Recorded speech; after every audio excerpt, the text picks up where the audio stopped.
right, thank you for your patience. We're just getting our music organized here real quickly, so sit back and relax for a moment.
You know, there is no greater calling than to be able to touch the lives of young people and to be able to be the hands and feet of Jesus each and every day and speak into their lives and to literally touch the future. And we are blessed at Skagit Adventist Academy to be able to do that each and every day. And we appreciate all the support from this church and from parents, and we feel it on campus, and it makes a difference. Another great blessing is to be able to take a group of young people and go and serve. And today for our sermon, we're not going to sermonize. We're going to share with you what we were able to do as we took some of our high school students and we went to Belize for almost 2 weeks to serve there. So we want to, you'll hear from students today. We're going to have a slideshow here in just a second to show you some of the things that we did and experienced. But we were able to put on a vacation Bible school. Jenny Joy Pereira and Katie Pays led out in that and did a wonderful job. And interacting with the kids is just so special there. And then we also did some building projects. So we were just blessed. We thank you for those of you who helped make that a reality for our students. We just want to share with you what we were able to do today. We should have the slideshow now.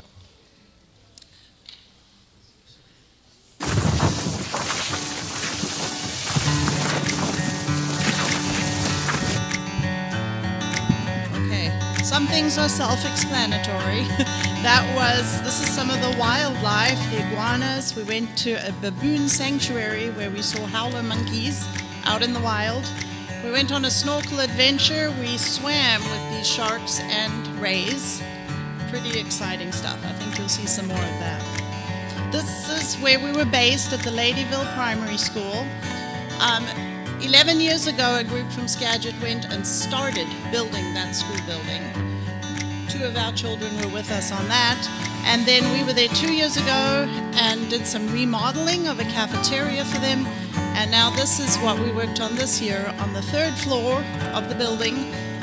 So everything we had to be carried up the stairs to the 3rd floor. We started one day with a cement mixer on the bottom, on the ground level, but quickly decided it was easier to carry everything up to the roof and mix it up there. Not the mixer, but and this section that we're building here is actually going to be volunteer accommodations. There's going to be a large room for men, a large room for ladies, bathrooms, and an kitchen and eating area. So that's what we're working on. So kids learn some new skills, mixing cement, how to actually lay block. That was a new one for some. This is hoisting the rebar up onto the roof. And then several kids, I think for the first time in their lives, learned to tie rebar cages. So you'll see some pictures of that in a minute. It's heavy.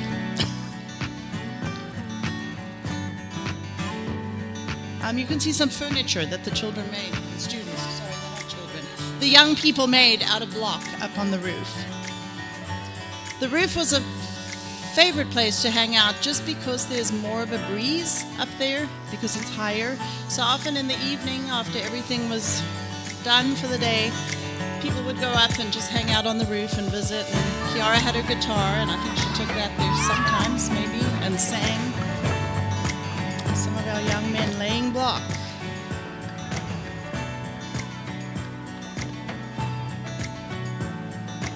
We got this project almost to the roof level. Not quite, but almost. This was that first day mixing cement. That gentleman you see in the back is my husband, but the other man, his name is Warren, and he's related to the man who plans our mission trips for us, and he is amazing. He goes 100 miles an hour. So you don't want to carry a wheelbarrow up and down the stairs too many times with cement. There's Jasmine, Alexa. These kids worked incredibly hard. You cannot believe how hard they worked. And it is hot, sweaty, humid. It's hard. And they absolutely killed it. It was amazing. There's some of the rebar cages they were tying. We took one day to go on a snorkel adventure, like I said. This is going out on our boat. And Amy Kelly, we have her to thank for a lot of our pictures and videos today. Spotted eagle rays. We had 6 of them swim under us at one point. A turtle.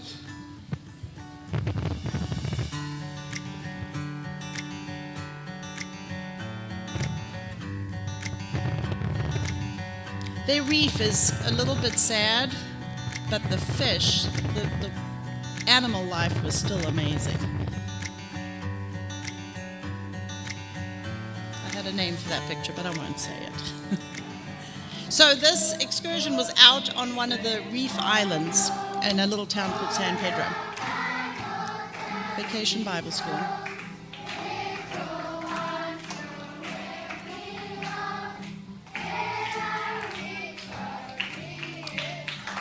So, Mrs. Pereira and Mrs. Pace planned the entire thing, but our students stepped up and they led out. We did very little. We were there to support, and they did it, and it was incredible. I think one of the highlights for me on this mission trip is the relationships that you build with those students there. They are sweet, sweet, some of them very naughty, but sweet children. And they very quickly creep into your heart, and you suddenly realize you're holding very hot, sweaty little hands all through VBS, or they're playing with your hair, especially the ladies with the longer hair. They loved the crafts that the ladies planned for them. That's my friend Eduardo. After the first day, he fought with everybody to sit next to me every day.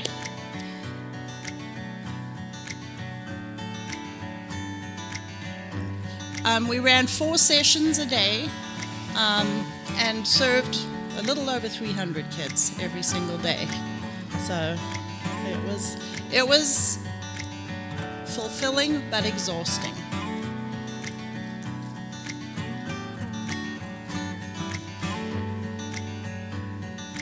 Sweet faces, sweet smiles. They're amazing kids. And we held this in the little church. The church that's just across the road from the school, so they just came across every day with their teachers. We had a few sessions where the teachers brought them and then disappeared. So we were left with all their students with no teachers, but we did okay. In the evenings, after dinner and worship and showers, the kids like to play games. This was a mahogany tree, that one, I think we see another picture of it. This was a little local, maybe I can call it a beach, a place where we could go after work a couple of times and just get wet. The water was not blue and clear and beautiful like out in San Pedro, but it was wonderful to just cool down. I think this made Mrs. Kelly scream, that frog. This toucan we saw at the Mayan ruins that we went to, back at the Howler Monkeys. The bathrooms was an unexpected project that we took on. These were the student bathrooms. And when we arrived there, we were a little shocked and horrified by the graffiti and the writing and the pictures that were on the walls. The girls was worse than the boys, which maybe surprised us, I don't know. But we requested that we paint those for them and give them a fresh slate. Zip lining and cave tubing was another excursion we went on. And I think I've got to say there were some students who were a little nervous about doing some of those things, not sure they wanted to do them, but they did it and enjoyed it and were so proud of themselves after. This is the cave tubing we're getting ready to go on. Beautiful, cool, and refreshing. You spend about 30 minutes floating through the caves and come out on the other end. And then a little further down, they allow you to jump out and swim the rest of the way, and it's lovely. There's inside the cave. Everybody has a headlamp. This is Luis helping one of the boys fix his bicycle. That's that mahogany tree again. This is kind of where we left it. That's how far we got. They'll now hire some local people to put a roof on it, and then it's down to finish work after that. So thank you for your support, and I was blessed, and now we're going to hear from some of our students in how they were blessed. Do we want everybody who went to just come up here so you can see who all went? If you went on the mission trip this year, please come up here and smile. Not only students, adults too. And now I will step away. Are we like talking now? Yeah, we're just waiting for a second. Okay. Are we staying? Yep, you're good. Oh, I think Stay down there to talk.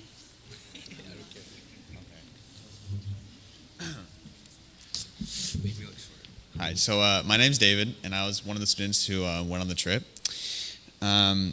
So we learned a lot on the trip, like things like how to mix concrete, which was a lot like making manly pasta. Like if you ever made pasta dough where you like put like a little crater and put egg in it, it was like that, but with water and other more dangerous chemicals. We also learned how to lay brick, which was not easy because you had to make sure everything was level and perfect and square. And we learned the grit that it takes that you need to go day in and day out to go spend all day on that roof that was hot and lift heavy bricks, heavy bags of concrete up 2 flights of stairs and do it every single day. And because of that, I learned the importance of the Sabbath. Appreciating the rest that it gives you and taking advantage of it and really resting in Jesus and spending time with your friends and family is really important on that trip. And I also learned the importance of eating a lot. Like a lot. It helped that the food was really good. However, the most meaningful part to me on that trip was spending every single day with my friends. And I'm saying this mostly to any high schoolers anybody who's going to be a high schooler in 2 years, either high schooler now, middle school. It was a lot of fun. I got to spend every single day with my friends. It was hot, it was hard work, but you got to spend every single day, make memories, have fun, do things. Like you saw on the slideshow, go cave tubing, go to San Pedro, scuba diving. It was honestly a lot of fun, and I would not have traded it for the world. I had no qualms with the group. Everyone there was great. I loved them all. However, I sincerely hope that in the future, more people decide to go. And I've said this before, it was a lot of fun.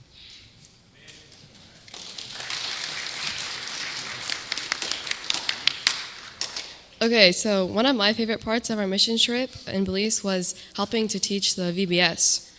It was a lot of fun meeting all the kids and seeing how quickly they warmed up to us. And some of them even remembered my name from 2 years ago when we went. Every day on our way back to where we were staying after lunch, we would always get swarmed by several kids that just wanted to give us hugs or say hi or even give us gifts. I also really enjoyed seeing how willing the kids were to participate. There were always multiple kids ready to pray, and some of them even asked to sing songs up front. And one last thing I enjoyed on this trip was the prayer walk the school put on while we were there. All the kids walked around the neighborhood holding homemade signs about prayer, and they stopped about every block or so for kids to volunteer to pray for their community and their friends.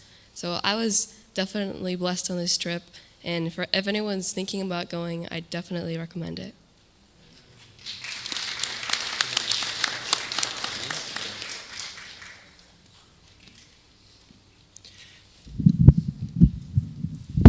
This year's mission trip was the first one I've been a part of, and I just got to say it was incredible.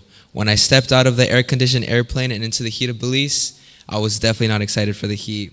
But all the fun we had on this trip motivated me to live through that heat. I cannot complain though, since I was recovering from injuries. I did not lift at all. I didn't lift any heavy-duty blocks, nothing. All I did was paint walls and tie some rebar. Now working in that heat for my friends definitely seemed like torture, but if you ask any of them, they will definitely say it was definitely worth doing and going. Helping out with the kids in VBS was also amazing. All the kids loved learning and doing the crafts we had for them. They were so happy and excited to be there, and they hated leaving. All the hugs and high fives, and especially the gifts we received from those kids, made this trip 100% worth going to. I'm definitely going to the next mission trip in 2 years.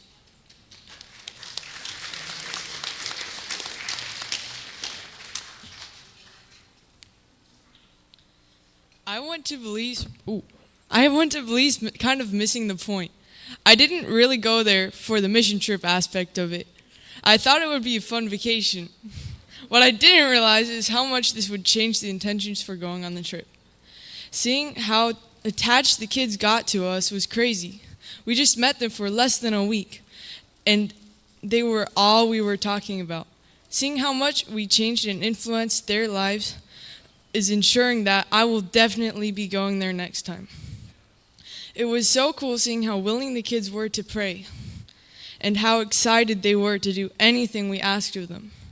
The kids really impressed me by showing me how happy they were with close to nothing. It showed me how much I take everything I have for granted. The only issue I had is the fact that we didn't have very many of us on the trip. What would make this next mission trip even better is seeing more of our friends there in 2027.